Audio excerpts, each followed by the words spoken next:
అదే మరి ఇప్పుడే గంటా శ్రీనివాసరావు గారు చెప్పారు, సహచర మంత్రివర్గ సభ్యులు.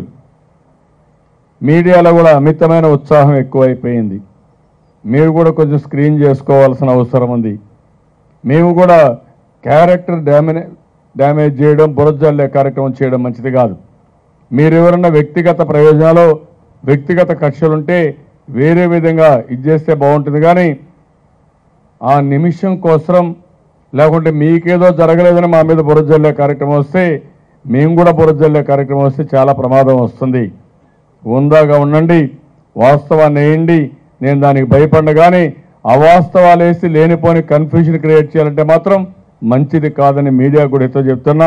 మీరు కూడా గుర్తుపెట్టుకోవాల్సిన అవసరం ఉంది. కొంత మీడియా ఉంది, ఒకరిద్దరు, వాళ్ళు ఎప్పుడూ వైఎస్ఆర్ కాంగ్రెస్ పార్టీ ఆ సాక్షి పేపర్ ఉంది, ఆయనకు అనుమానాలు ఒకరిద్దరు ఉంటారు. కానీ వాళ్ళ గురించి నేను బాధపడడం లేదు. నేను ఒకటే మిమ్మల్ని కోరేది, మనుషుల్ని క్యారెక్టర్ అసాసినేషన్ చేయొద్దండి. ఒక వ్యక్తి విశ్వసనీయత మేము చేసే పనులు బట్టి ఉంటుంది. ఎన్నో సంవత్సరాలుగా పనిచేస్తే వస్తుంది.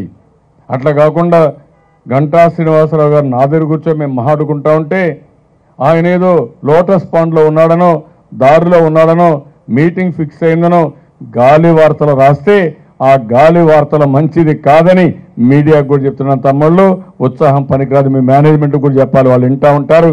వాళ్ళకు కూడా చెప్తున్నా, నేను రాజకీయాలు 40 ఏళ్ళున్నా, ఇప్పుడిప్పుడే వచ్చారు మీరంతా. ఒక ఎన్నికల్లోనే మీరు ఉత్సాహపడిపోతే లేనిపోని సమస్యలు వస్తాయి. ఉత్సాహం తగ్గించుకోండి, కరెక్ట్గా రాయండి, రాష్ట్ర ప్రయోజనాలు కాపాడండి. అట్లా కాకుండా మీ సొంత ప్రయోజనాల కోసం మీకెవరికైనా డిఫరెన్స్ ఉంటేనో లేదంటే ఇంకొక విషయంలోనూ బురజల్లే కార్యక్రమం మంచిది కాదు.